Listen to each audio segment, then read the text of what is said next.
was looking at salaries from what we had approved as a board to what was being shown in the actual budget numbers. So when I started pulling numbers and asking for old board minutes, I was finding that there were increases that were given, that I can find no documentation that the board ever approved.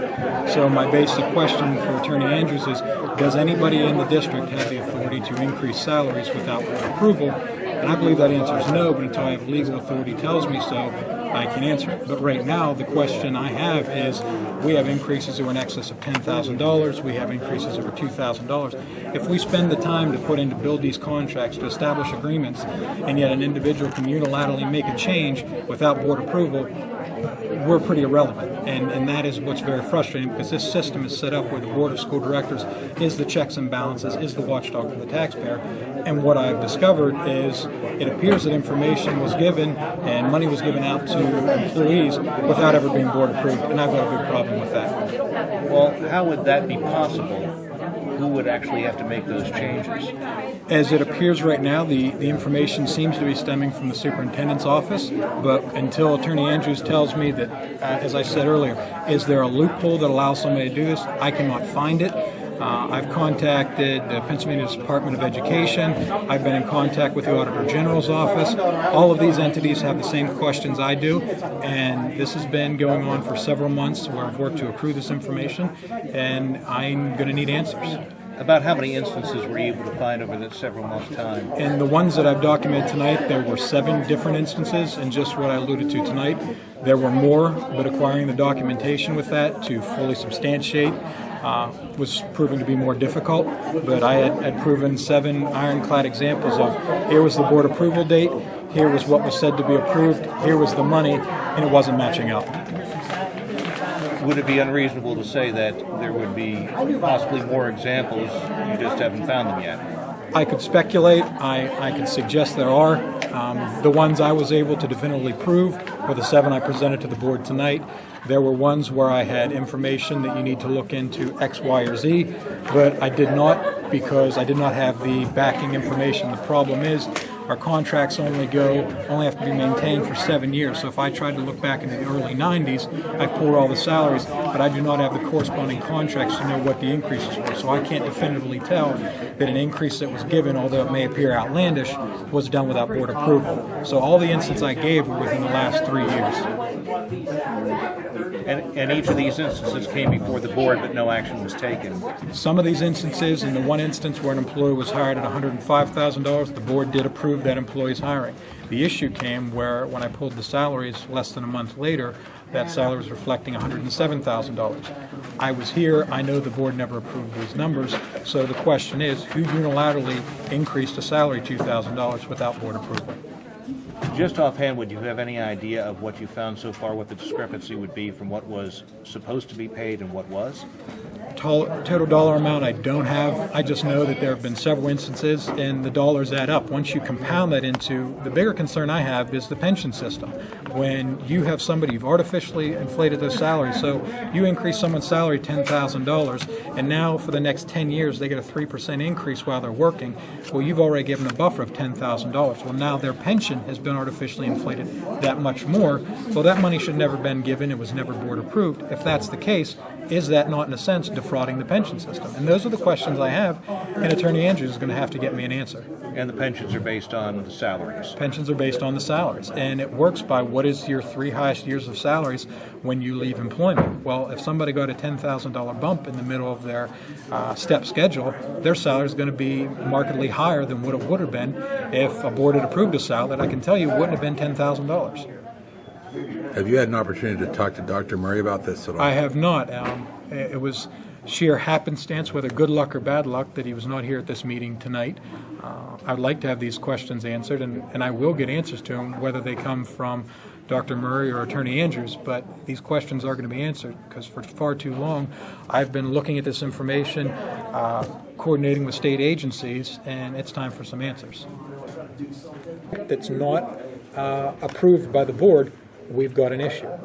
Just to clarify, these are all administrative positions? These are all Act 93 positions, which can range from confidential secretaries to administrators in terms of superintendents to Yeah, and any position that would be involved in our administration. Was the superintendent one of them? The current superintendent was not in there in terms of a salary increase, and until I have Attorney Andrews shown me exactly where there is a fraction in the law, I'm not going to speak to what individuals received increases and who didn't. But again, the question comes down to, was this done legally? If not, what are the ramifications? And as I go to school code, it shows if there's a violation in morale or ethics, these can be terminable offenses. I don't know that that has occurred, but if indeed it has, the board's going to have a very interesting conversation. That the Board of School Directors ever approved these increases of 9.2 or 7.7%. Continuing on at the March 15th meeting in 2010, the Board of School Directors approved a $1,000 stipend for an employee to take on an additional responsibility. However, I cannot find any documentation where the Board of School Directors did approve that $1,000 stipend to be rolled into this employee's regular pay. When looking at the most recent salary report, this employee is no longer listed as a salary of $36,500 plus a $1,000 stipend. It now reads the salary as $37,500, showing that this stipend was rolled into the employee's base salary. My question is, how could this have been done without board approval? If you continue with me onto page 3A and 3B, during the April 19th meeting of 2010, the meeting of Board of School Directors under elections, an employee was hired at a salary of $105,000 effective July 1st, 2010. When a list of Act 93 employees' salaries was requested by the school board, the salary shown as being for $107,000 no more than a month later. There is no record of the Board of School Directors ever approving this $2,000 salary increase after initially being hired at $105,000. My question surrounds who authorized the salary increase, under what authority does an individual have the right to increase this employee's salary without approval from the school board directors. Moving on to item number 4, according to the Act 93 agreement for professional middle management, in the years 2007 through 2010, employees of this group received increases of 3.5% for 2007 to 2008, a 3.5% for the 08-09 year, and a 4% in the 2009-10. In the 2007-8 school year, an employee received an increase of $5,897, which equates to an 8% increase. The following year, this employee received an increase of $4,474, which is a 6% increase. And in 2009 and 10, the same employee received an increase of $4,630, or a 6% increase. Again, I ask, how was this employee given a raise ranging from 8 to 6% when the contracted increases, according to the Act 93 agreement that was board approved, were 3.5 and 4% for those last years? Moving on to items number 5A, B, and C. Again, more of the same. According to the Act 93 agreement for central office administration, the 2007 through 2010 years, the increases were 3.5, 3.5, and 4% respectively.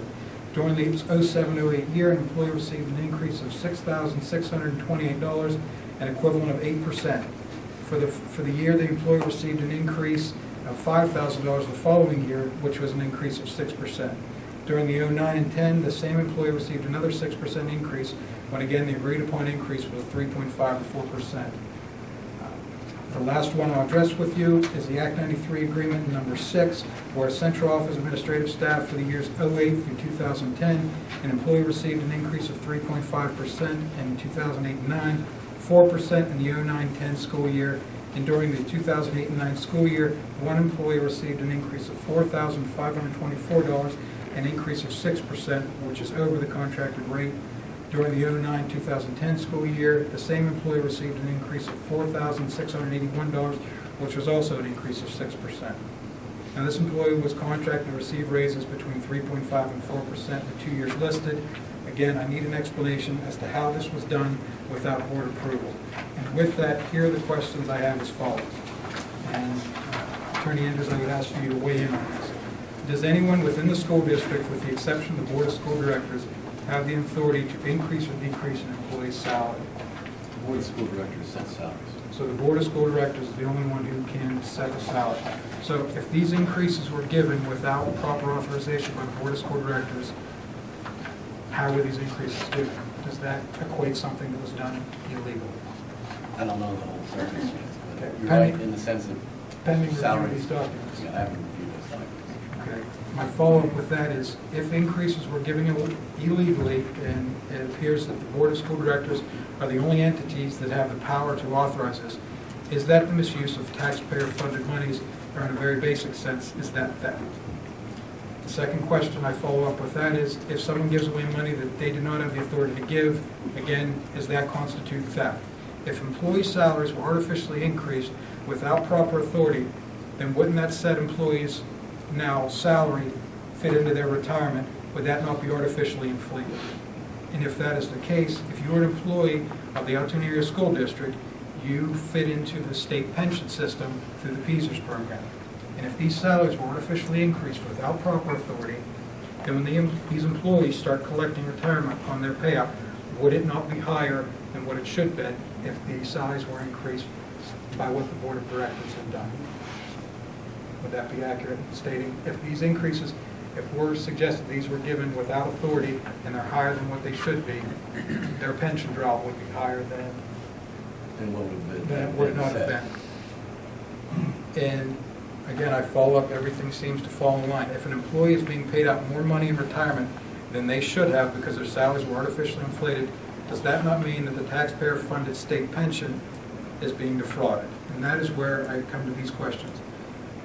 Pending review of these documents, I need an explanation as to how these several salary changes were done in accordance with the law, with the school code, and if there's no explanation for how these increases were given without approval of the 9 Board of School Directors, then what are the consequences and what action does the board have to investigate these matters? So at this point, I'd like for you to review these documents and then brief the board on what our potential actions are, if indeed there's something that is... Absolutely. So I appreciate everyone bearing with me, the board members who I shared this information with this evening. Are there any questions from any of the board members? This call for any action from the state? Well, I will tell you... Or the audits or anything? Well, I did have a question as to our auditing service, Young Oaks Brown. What is their role in doing something like this? I don't know that they get into individual salaries, but I have been in contact with the with members from the state government who have also had questions about this. So I'm going to need answers and resolutions to exactly how these actions were taken and done without board approval. So I don't know if this is an action that we need to take board action on in terms of asking Attorney Andrews to look into this, but by our next meeting, if not sooner, I would like to have clarification as to, one, was this done legally? If so, how was it done? And secondly, if the information does show that there was something that was deemed illegal done, what action do we as a board have in rectifying the situation?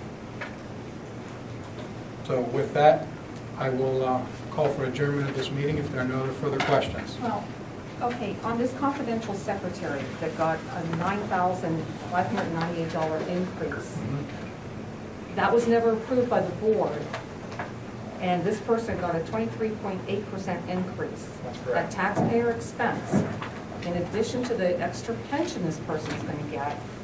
I mean, this is absolutely ridiculous. And that's the crux of the matter. I have to, before I make any statements of whether something was done or done incorrectly, I need legal counsel to know, was this done correctly? And if not, what are the ramifications? Because as it appears to me, we have an increase of 23.8%, equating to nearly $10,000. It was not approved by this board. If the board does not have to make these decisions, what is the point of having a board? Why do we have contract negotiations where we're setting it at 3.5 and 4%? If we as a board do not have to honor this, if there's an individual who has unilateral power to do this, I ask the question, why do we have a board? I agree with you. It's like everything that we've done is for nothing, because somebody's turning around and doing whatever they want. So we will find answers to this. I promise you we will follow up and find out what exactly is at the heart of this matter. Attorney Andrews, is there a chance that you may have that information before the next board meeting for us, or I mean, I don't know what our schedule is. Yeah, I mean, I'll work on it as promptly as possible. Okay. Sure. Would this be criminal? I don't know. I can't Without answer reviewing the Theft documents. is criminal.